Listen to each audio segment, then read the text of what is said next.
NASA insider.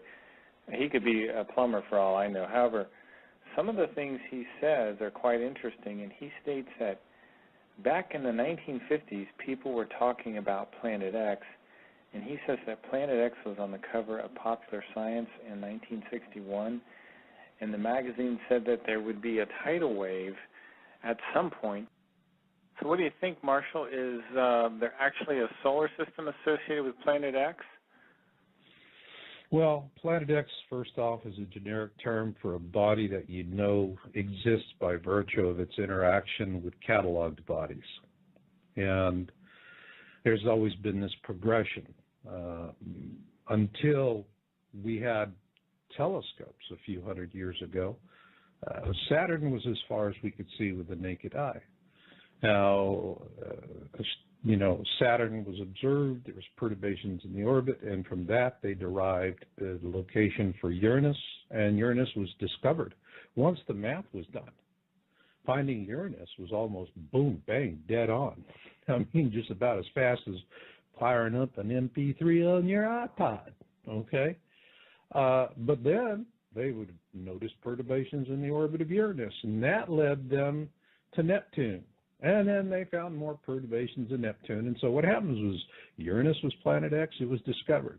Then you had Neptune. It was Planet X, and it was discovered. Then Pluto. Pluto, however, was not big enough to be the perturber. I mean, Pluto is about 60% of the size of our own moon, so it didn't have enough mass to do what they were observing. So, and Clyde Tombaugh was looking for that when they discovered Pluto, and Pluto's been, of course, demoted. And a lot of people seem to be really busted up about that, and it's kind of odd. But I mean, on the other hand, it is romantic.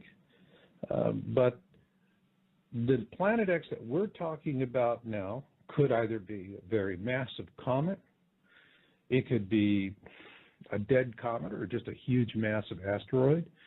And it could be a mini constellation, which is what the evidence seems to imply, that this is a brown dwarf, which is basically it's a small unborn sun. It had enough mass to ignite like our sun did, but unlike our sun, it didn't have enough mass to maintain its nuclear furnace. And so think of it like a coal in a barbecue. And they get turned white, and then they bank up, and they go fall, slowly over time. It's like even after you finish your barbecue, you can go over and touch it, and it's still warm for hours, except on a cosmic scale that goes much, much further. And brown dwarfs are relatively new for astronomy, but they're discovering a heck of a lot of them out there. And we broke a story in 2006 on the South Pole Telescope, which we believed was created specifically to see this object, and there have been leaked images that came out of it, and there were some videos that showed up on YouTube. As a general rule of thumb, for those of you who think that you're going to find Planet X on a webcam, that the closer something comes to the truth, the faster it disappears. So if you have a so-called Planet X video that's up on, the internet, and it's a sighting of a webcam or something like that, and you don't see any interruptions in it, then, you're not looking at Planet X. So that's the name of the game. Marshall, we got a call already, and I want to go ahead and take this call, if that's okay with you. Sure. 562, state your name, and go ahead and ask Marshall a question. Oh, hello. I called prior. My name is Francis Stockholm. I had a theory about the ongoing Planet X discussion that I wanted to propose. Go ahead. Well, you see, really my evidence is pretty solid. I would say that Planet X is actually just a Nazi scheme perpetrated by the Reds. I think communism is actually responsible for Planet X. Because, you see, what happened is that in our government, the liberal commies... Is this guy stoned? Are you stoned? Get rid of this idiot. Yeah, okay. Jeez. Sorry about that. I was kind of worried that he might have something off the wall to say there. Oh my God, he's smoking the good stuff. I'd like an ounce, thank you. Send it over. Send it over. On, Planet X is caused by the communists. Well, you never know. I don't know. It's like I hear all this fear-mongering all the time. You know, what folks have to understand about fear-mongering is that fear-mongers always need a target. And then everyone is looking at what they're ranting and raving about. And what they're not doing is looking up or looking somewhere else. They're so busy focusing on the hate object, that target of the hate, they become blind to everything else. You know, according to the Colburn Bible, which we publish, Planet X has been responsible for the sinking of Atlantis, Noah's flood, and the 10 plagues of Exodus. And when Atlantis went down, it was embroiled in a very bitter, big war. They were completely distracted with all of that, and they were completely blindsided. Wow. And I think we need to take a look at that lesson for today. When we start hearing this hate-mongering, going back to this stuff, where are you looking? It's taking you down rabbit holes. Now, I mean, what you need to do here is think of this as a circus comes to the town, big three-ring circus, all right? Mm-hmm. And you go to the three-ring circus, and there's the carnies, all right, out on the sideshow. And it's all kinds of fun. Boy, you can go shoot the pistols and eat the cotton candy and watch the fat lady and whatever you want to do. It's all wonderful distraction. But what's the point of going to the circus? It's what's happening in the big tent. And in the big tent, you got three rings. And the center big ring is our planet and what is happening on our planet. And to the left of that is us, and to the right of that is the future. And if you want to survive what's going to come, get out of the carny, get in the big tent, and see what's happening in the rings. And if you look at what's happening to the planet right now, it's not a good time. So people will race to these cockamamie theories because it's a wonderful way to mentally masturbate yourself out of the responsibility of preparation and planning, period. You know, there are some things that you can see happening.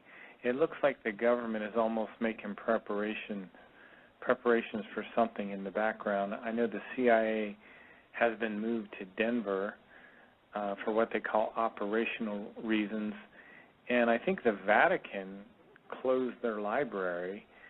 Do you think that there's some things that are going on in the background right now that point to this preparation that maybe the government is doing?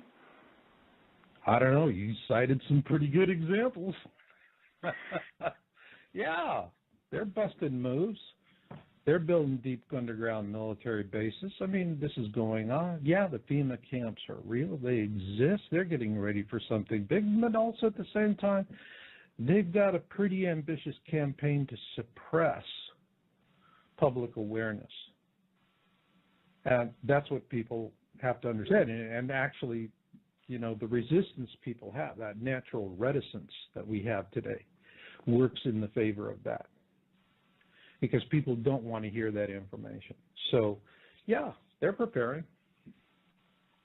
Can you tell our listeners a little bit about... preparing for? Sweden is the only country in the world that has enough underground capacity for its entire population. Mm-hmm. Period. And guess what? The United Nations footed the bill for that. Really? Yeah. That's strange. No, it's politics. Politics is strange. Can you tell our listeners a little bit about Dr. Harrington and who he was? Dr. Harrington was an astronomer, senior astronomer with the Naval Observatory in Washington. And he wrote a brilliant paper on Planet X. He actually had a telescope constructed specifically for an observation of it with optics that were ground specifically for what he believed was the location. The observations were made, the data disappeared, and before Harrington could publish, he mysteriously died very quickly of esophageal cancer. Yeah, I mean, those close to him feel he was assassinated, and there's, it's very easy to poison somebody with one of these fast-acting cancers. So he was doing it, when he did this, he wasn't really doing it with the blessings, if you will, of the PTB or the elites or wherever he reported to. He was just out there doing it on his own. And he got into trouble. And after Harrington died, the whole topic of Planet X ground to a screeching halt. Period. Boom. Dead. No more discussion of it. Now, I can remember when I was in high school, all right? I graduated high school in 71. Kind of puts a few gray hairs on it. But I can remember back at that time in the 70s when the whole notion of us being in a binary star system was really the talk of the town. In schools, universities, everyone was talking about it. What about the Nemesis star, the small twin to our own sun? And when Harrington died, all discussion of Nemesis, and mind you, even notable astronomers and scientists like Carl Sagan were talking about it. Sagan even wrote a book with his wife called Comet, and they explored that. So these things just grind to a halt. But yeah, on my website, you can go to yowza.com. There's the Jenner files. There's a lot of documents going back to that. But when the lid's on and there's absolute suppression, then that's the way it is. And he was going to come forward with all this in a very open and very honest way. Isn't that correct? Yeah, he was going to do what everybody wants a government to do with something this big, is to just tell people the honest truth. And it got him killed. So if you want to quit believing your government, the thing of it is I look at governments, like a big dysfunctional family. You got the loving uncle, the stern aunt, and the crazy cousin out in the woodpile that wants to kill everybody with an axe. All right? There it is. So there are people in government that give a damn. They really do. And to throw the baby out with the bathwater is foolish and unfair. What you have is a small cadre that is circumventing all of that. And it's sad, but that is the reality of it. And there's no point in going out and storming the streets and yelling and screaming about it. This is a time when you use what's left of time to take care of your own preparation and planning. And that's the hard thing for people to do, again, because it takes time, it takes effort, it takes diligence, it takes money. And people don't want to do that. And so they'll say, well, I'll cross that bridge when I come to it.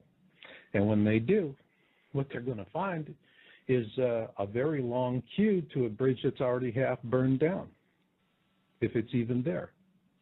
And meanwhile, the people who have been doing preparation and planning are on the other side looking back and saying, those poor bastards. So that's the thing for your listeners out there. Are they going to take responsibility for their own lives? Or are they going to keep shopping around to find somebody that'll tell them what they want to hear? Because a great book, which was actually the size of a modern encyclopedia, but only about 20% of it survived. And then the second part of it is from the Cole book, which was written by the Celts about 30 years after the death of Jesus. And over the years, what happened was these documents were stored in the Glastonbury Abbey, and it was burned, razed. It was one of those political religious things. And so the manuscripts all went underground, what was left of them, by the priests that survived the attacks.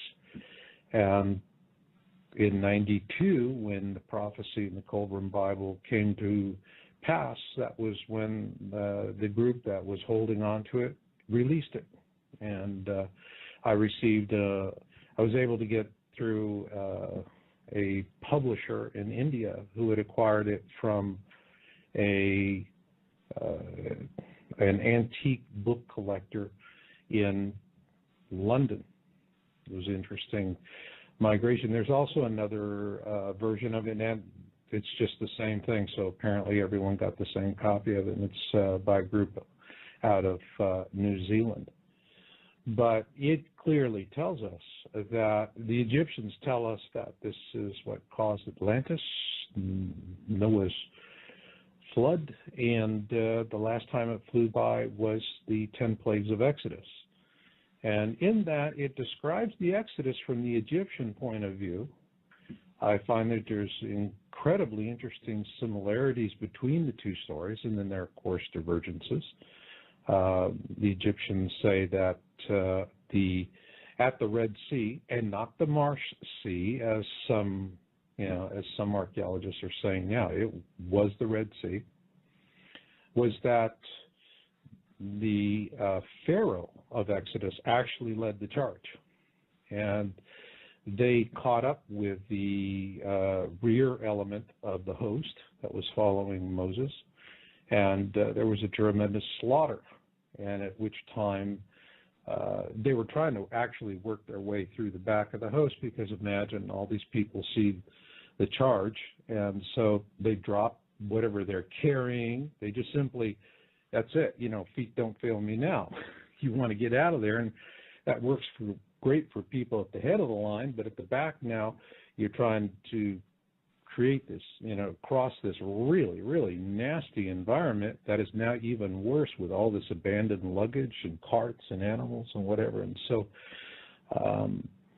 the waters returned, and the Pharaoh of Egypt was drowned to death along with his army.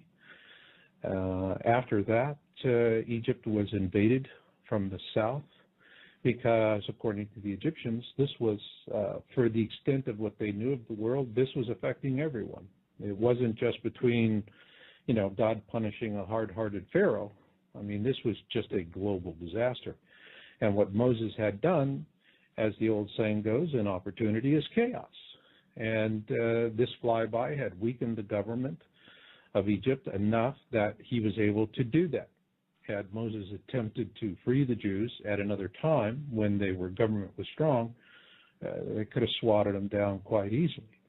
But in those circumstances where they're stretched, that was his opportunity. And so he busted a move. And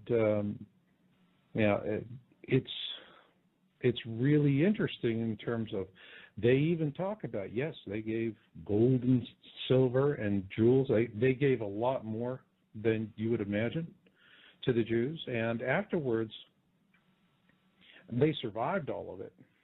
But they wanted to understand why it was that their pantheon of gods was kicked by this Hebrew God. And so they wrote something called the Great Book. And the Great Book was really, they just went out and they were going to all of the different peoples that they encountered within their trading realm. During the day, it's bricks, wheat, whatnot. But in the evenings, they were talking to their, the ancient, the wise ones, the scholars and whatever. What they were looking for, the Egyptians were looking for, was a way to bypass the God of the Hebrews, and so that they could go directly to the higher God, which they thought was the God of Abraham. And so that was what they were really trying to do, and they were not successful in that.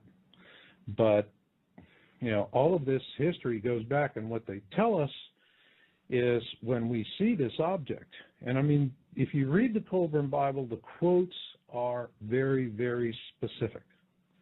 And this is not airy-fairy text. It's literally like reading man on the street interviews. And they say that it will fill us with so much fear. women will become infertile and men will become impotent. Or in other words, whatever it is, it stops one of the most basic drives of our species, reproduction. Well, that's pretty serious.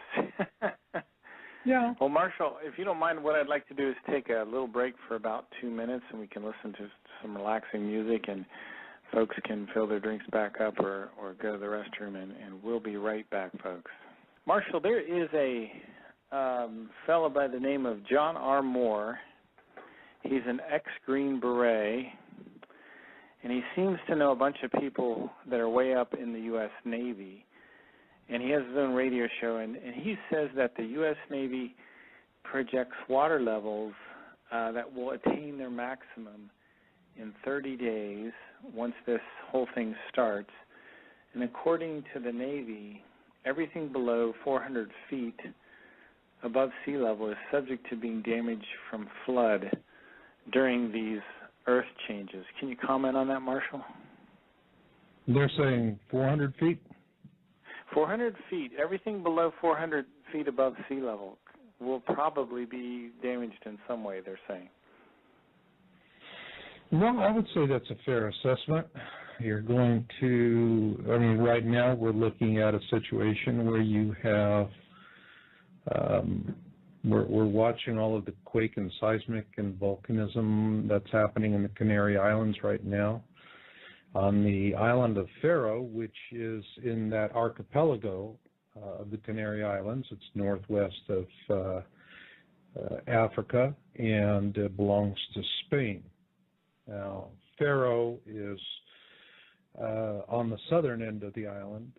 They have in the last, I think, about 2.5 months seen some 10,000 microquakes in swarms, and now they're having eruptions of the volcano.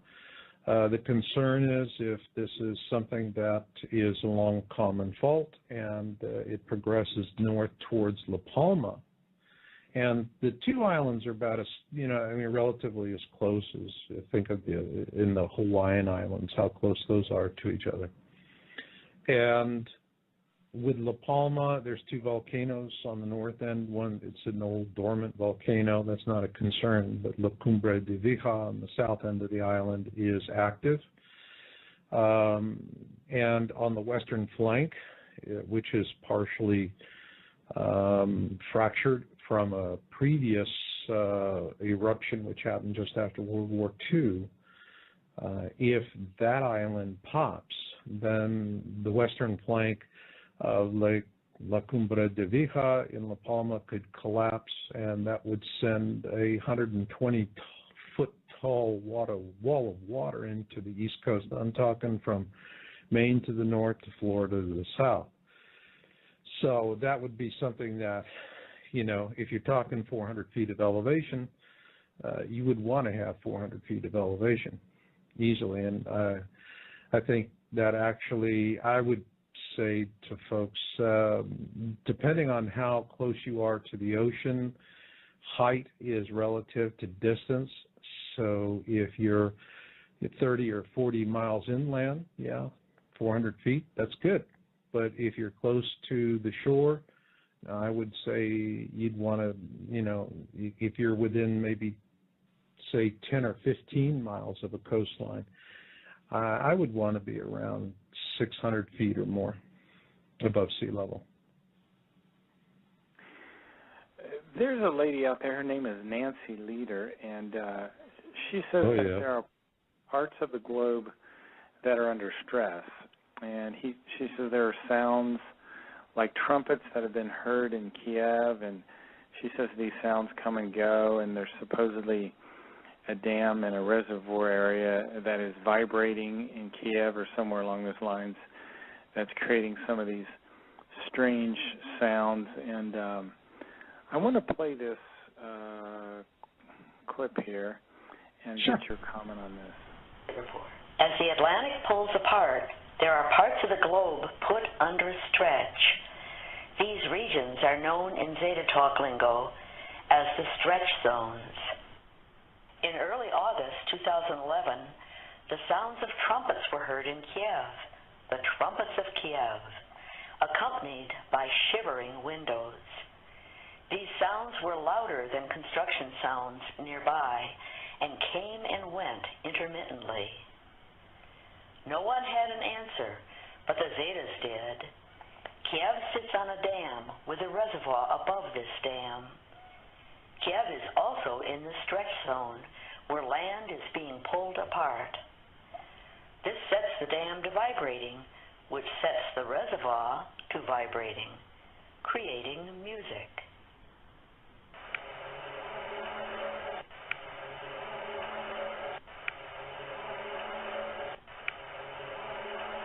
This was followed days later by the Horn of Belarus nearby, also on the same broad river that feeds the Kiev reservoir. The river at Homel, Belarus, is a different shape, so it's a different tone.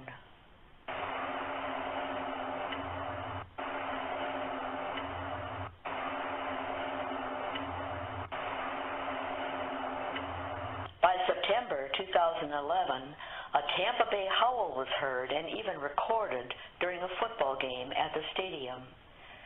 It sounded like Godzilla rising from the bay. It seemed the bowl shape of the stadium, like a big drum, accelerated the roar. Florida, of course, is in the stretch zone, being pulled down as the Atlantic pulls apart. Per the Zetas, so... Marshall, is this nonsense or is there something to this? What do you think? All right. First off, when you have a dam and you're filling a reservoir behind a dam, there's settling that takes place, and dams will trigger. You'll have earthquakes during that settling. There was a dam in China that actually straddles a fault line. Why they built it there, it just kind of defies logic. But it triggered a massive earthquake. Remember the one that where all of those schools were flattened because they were, the construction was so flimsy, everyone was squandering and using cheap cement.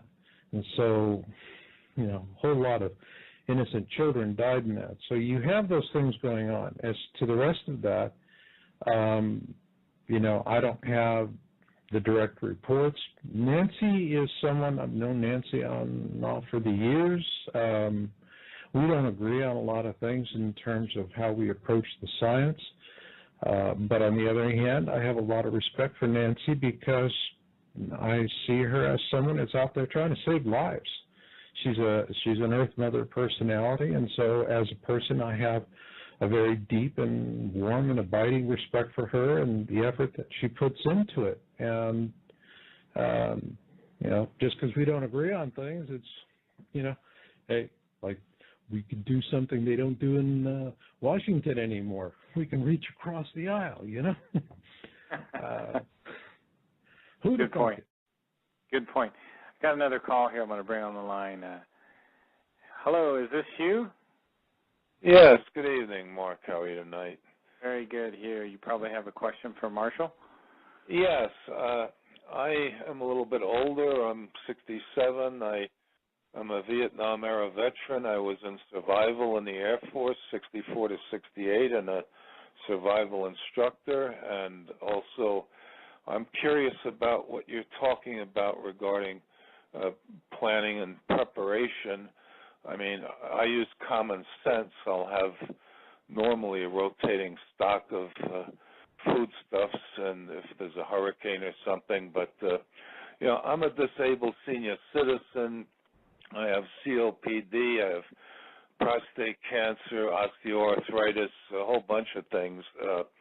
I don't know how long you're talking about surviving in a world with chaos, and I am a spiritual person, so my survival is with God, and that's how I am looking at the future and praying for mankind. And in the interim, while things are unfolding, I'm more attempting to root out the corruption in government and big business and big media. That's what I feel, and I'm bringing spirituality into global economics and combining that with unconditional love for a future. So, in talking about survival again, is somebody in Idaho much better off than somebody in Florida? And are they going to have the same survival packages that they're going to need? And who's going to survive, and what kind of a world is it going to be?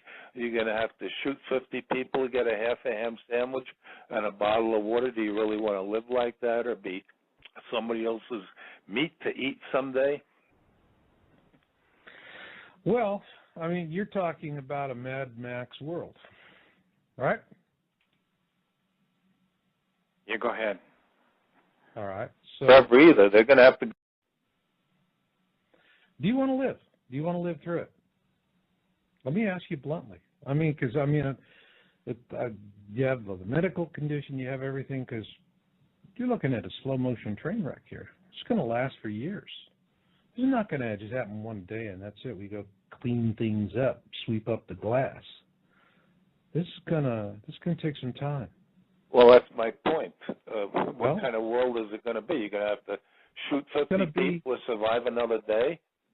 If you're in the wrong place, you'll be one of the 50 that get shot. Exactly. And all these wonderful global elites that are going to be down underground for 100 years, they're going to have a wonderful life when they come back up, right, if they live that long? No, they're 2 miles underground, and with a pole shift, my book, Crossing the Cusp, is I'm projecting we are going to have a pole shift, the one that Edgar Casey predicted. Everybody wants everything to run on a fascist time schedule. Might keep the trains on schedule in Italy, but it didn't help them to win the war. And the point here is that he's talking about a shift. You'll hear folks say, yeah, the Earth's going to flip head over heels, stop, turn, twist. I mean, if it does something like that, we're gone. And the planet will be lucky if it goes back to single-cell animals, or we wind up back into some microbial stew. That's not what I see. I see a pole shift that's a matter of a few degrees. But that alone is going to create a tremendous amount of havoc during that period. But then it also takes time for things to settle down. And, maybe in your situation, if you don't want to slug through a few years like that, well, start banking up Seconal and then just take it all at once when you feel it's necessary and euthanize yourself. But I think that kind of logic and reasoning is very convenient to do when you're at arm's length, but when it's up close, you're going to fight to survive. And then you have all of this knowledge. I haven't heard from you that you actually want to go share that knowledge and help other people to survive. That maybe you're not going to make it, but you care enough about others and the species. You're in it for the species. You want to see the species survive. That you're going to take all that fabulous knowledge about survival, and you're just going to let it waste away with you. Not at all. This is about how you, as a person, make choices. That's all 2012 is about. I don't give a rat's ass about anything else. It's only about one thing, choice. What you, as an individual, choose to do. What hardships you're willing to shoulder. And how far you're going to go. Because we're coming to a fork in the road. The Hopi prophecy rock is dead on. But I see it in other things too. Our species is at a point, the reason why I call it crossing the cusp is that we are at a cusp of evolution. And we are either going to have that Star Trek future that we dream of, or we are going to wind up becoming enslaved as a species for countless generations to come, and then we're not going to be given our freedom until our planet has been so thoroughly raped it's of no interest to anyone, and then we have whatever time is left to enjoy what's left and then die. And those are the two futures we have facing us. And if you don't think that there's that future where we have the slavery Look at what is happening in the world today. 1% of the country has 50% of the wealth. That is slavery in the making. When you have a small core that are enslaving everyone else to do everything. And you know what? I see people out there with Occupy Wall Street, and I go, thank God. This is the first good piece of news I have seen in years. Because it's not tied to a political slogan. I mean, you go out there interviewing them, and they can't find a spokesman. They can't get a platform. They can't get a document that tells everybody what they're doing. No, these are people that are going, you know, we're just in fundamental disagreement with the direction the world is going. It's going in an evil direction. And so I see things like this, and they give me tremendous hope and confidence for the future. But then I see a lot of other people that just, they don't have any, you know, they don't got a dog in the fight. There's no skin in the game. And those are people that are waiting for someone else to bust a move. And fine, they can do that, but usually that's one step prior to slavery. So there's the whole thing. I mean, you have to ask yourself as an individual, are you here just for yourself? Is that it? You, your problems, your history, what you want to do, is that it? The alpha and the omega? Or are you in it for the species? Are you your brother's keeper? And this is a very fundamental question, and everyone has to answer it on their own. There you go. Well, Marshall, this has been an incredibly fast hour. Do you mind if we go over a little, or do you want to keep it right at Sure, we can go a little. Okay, cool. I want to tell the Skype caller, or it looks like a Skype caller, if you want to speak to Marshall, you have to press 1. And thanks for that call, Hugh. It brings up an issue that John Morris talked about, and that's the danger of being too close to highly populated areas. And there will be people without water, electricity, and food. And there's also the question of money. And I want to get your comment on what John Morris says.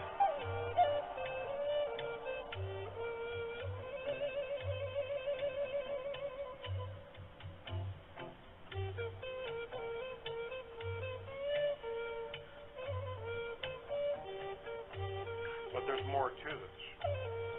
There's how close you are to densely populated areas. Now, the Appalachian Mountains, for example, in North Carolina and so forth, would be highly desirable places to be if it wasn't for being so close to literally. Computer has had a conversation with several other computers downstream all the way to the manufacturer.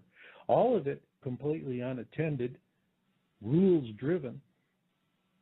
And by the time you're sitting in front of the TV and munching on that first bowl of flakes, the company knows to replace that box you bought off the shelf in that store. And so the consequence of all that is that what used to be a 90-day supply is now a 90-hour supply, okay? Wow. Not 90 days, 90 hours. Wow. And so when we start seeing the national computer grid going down, the stores are going to empty out in a heartbeat because we do not have resource depth at all. All of that was forsaken because bean counters were going, wow, we don't have all these carrying costs on inventory. How smart. That set us up. Now, there's another problem. Say, fine, well, they'll grow it and we'll go. Well, you change the climate, you get new bugs that are coming in, fungus. Fungus comes in on the air. Boom. And we have all of these genetically modified crops. And what they're doing is that they're planting entire states or collections of states, and they're mono-variety. One variety of seed, that's it. It's the seed du jour for this year, and they plant it everywhere. What happens if that seed du jour gets slapped with a fungus? We're dead, okay? Now, the other problem is that we don't understand that food and oil. Food is now a category of petroleum. Because without petroleum, we do not have the green revolution. The earth itself, if you're just using organic farming methods like they used to use up through World War II, can support roughly 2 billion people. And so everything over 2 billion is here because of petroleum-based fertilizers and insecticides. Think about it. You go to the store. You buy an apple that's shipped in from Brazil. It took a hell of a lot of oil to get it here. In fact, for every calorie you stuff in your mouth, it took 10 calories of petroleum to get it there. Now, does Planet X mean we're going to run out of oil? Hell no. But what it does mean is we're going to run out of oil infrastructure. Remember the Katrina? It wiped out all that infrastructure on the coast. And what did we see for a while? We saw a spike in oil prices and food prices until they got that infrastructure back working again. Now, you start taking infrastructure out on a Katrina class, but you're doing it in multiple locations at the same time. Hey, you can grow all the wheat you want. If you don't have diesel to get it to market, what good is it going to do you? So we have an incredibly mechanized world. People, it works really, really great for the store. You go in the store and you see a display of navel oranges from Florida. Ooh, nice and tasty, sweet.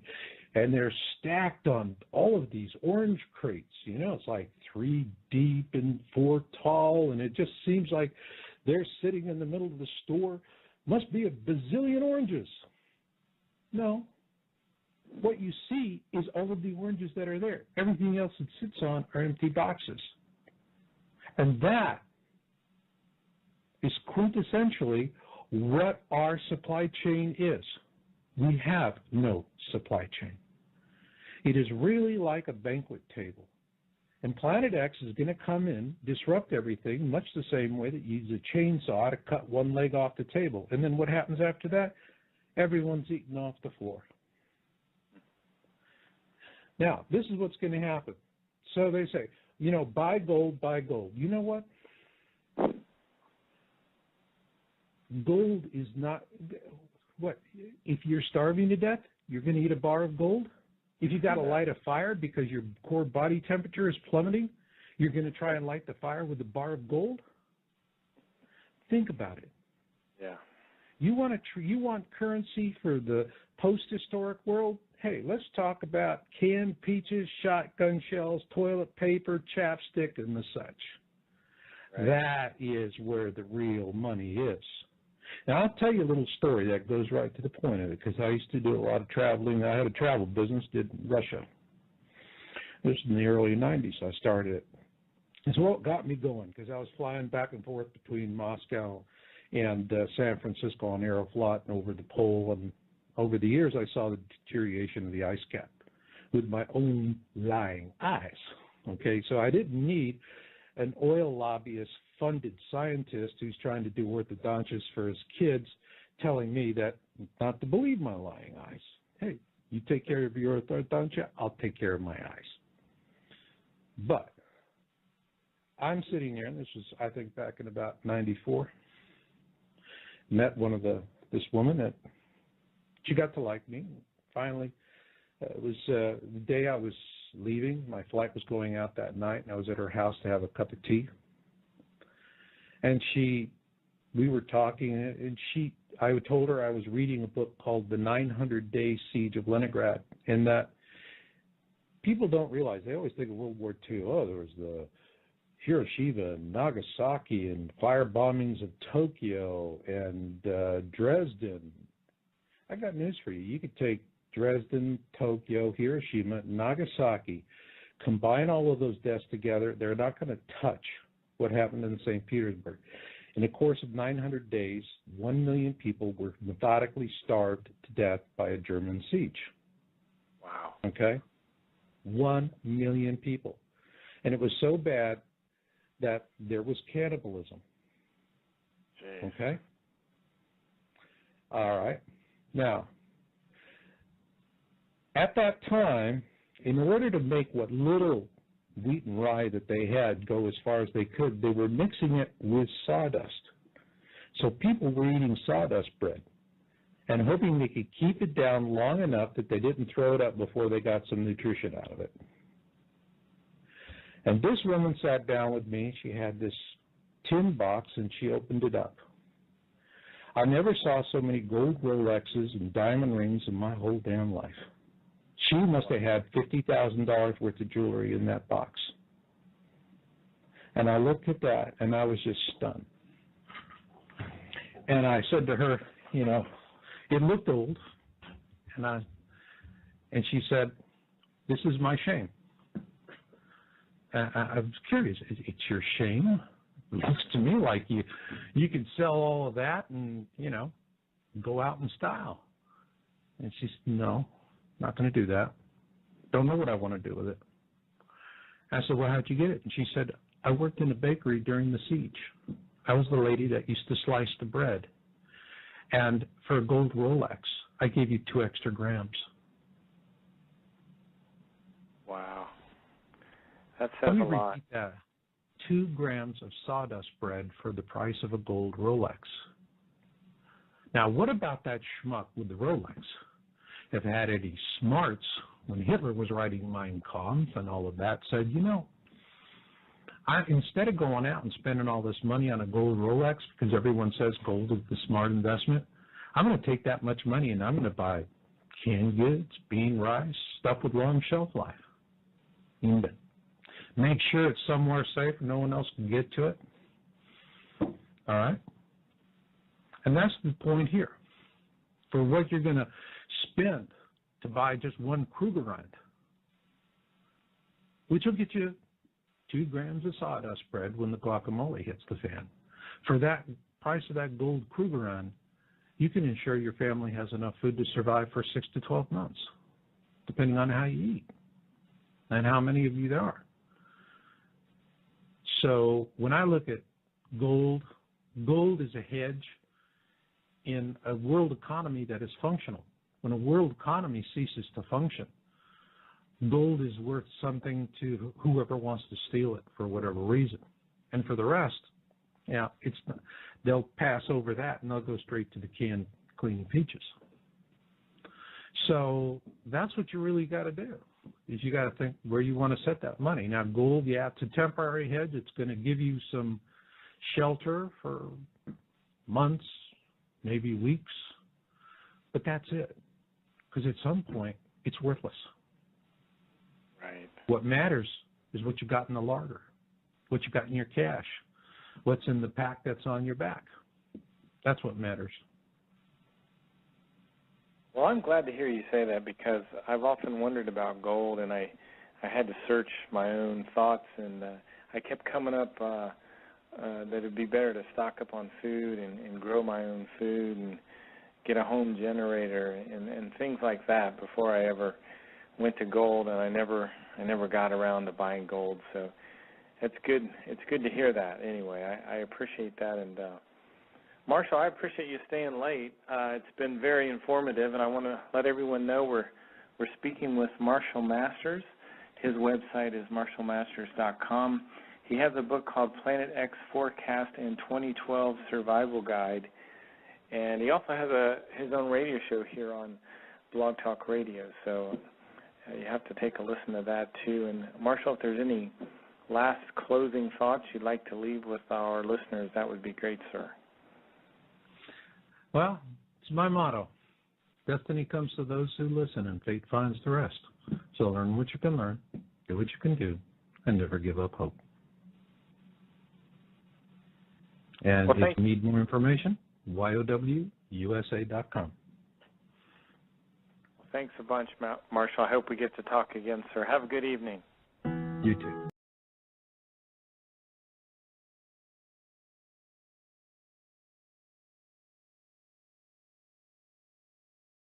Images that came out of it, and there were some videos that showed up on YouTube. As a general rule of thumb, for those of you who think that you're going to find Planet X on a webcam, that the closer something comes to the truth, the faster it disappears.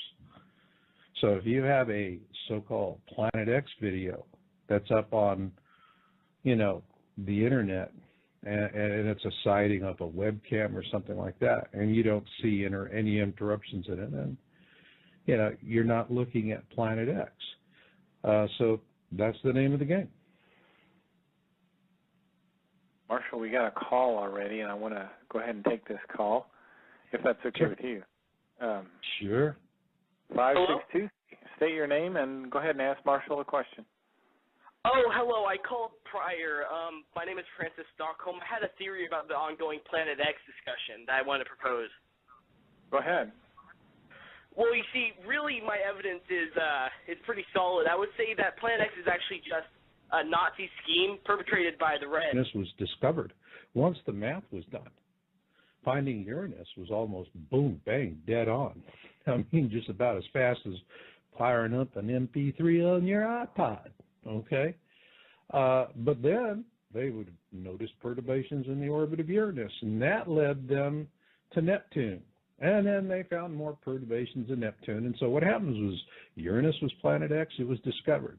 Then you had Neptune. It was Planet X, and it was discovered. Then Pluto. Pluto, however, was not big enough to be the perturber. I mean, Pluto is about 60% of the size of our own moon, so it didn't have enough mass to do what they were observing. So, and Clyde Tombaugh was looking for that when they discovered Pluto, and Pluto's been, of course, demoted, and a lot of people seem to be really busted up about that, and it's kind of odd, but I mean, on the other hand, it is romantic. But the Planet X that we're talking about now could either be a very massive comet, it could be a dead comet, or just a huge massive asteroid, and it could be a mini constellation, which is what the evidence seems to imply, that this is a brown dwarf, which is basically it's a small unborn sun.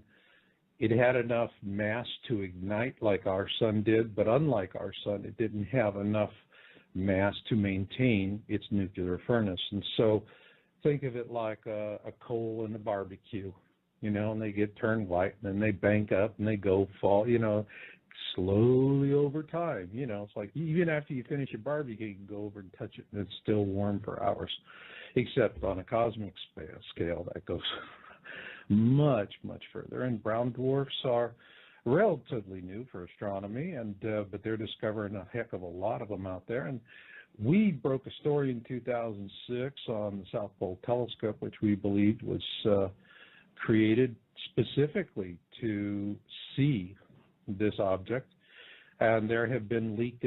I think communism is actually responsible for Planet X. Because you see, what happened is that in our government, the liberal commies. Is this guy stoned? Are you stoned? Get rid of this idiot. Yeah, okay. Jeez.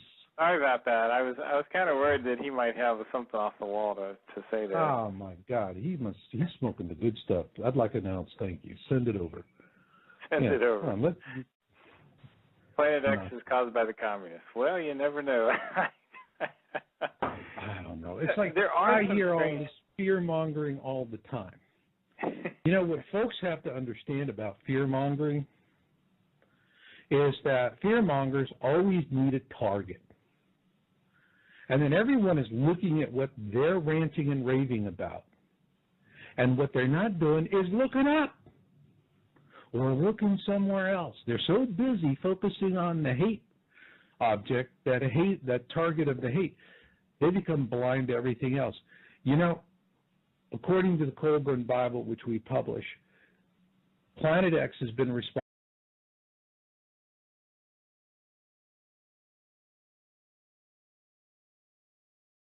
be a NASA insider. He could be a plumber for all I know. However, some of the things he says are quite interesting, and he states that back in the 1950s, people were talking about Planet X, and he says that Planet X was on the cover of Popular Science in 1961, and the magazine said that there would be a tidal wave at some point So what do you think, Marshall? Is there actually a solar system associated with Planet X? Well, Planet X, first off, is a generic term for a body that you know exists by virtue of its interaction with cataloged bodies. And there's always been this progression until we had telescopes a few hundred years ago. Saturn was as far as we could see with the naked eye. Now, Saturn was observed, there was perturbations in the orbit, and from that they derived the location for Uranus, and Uranus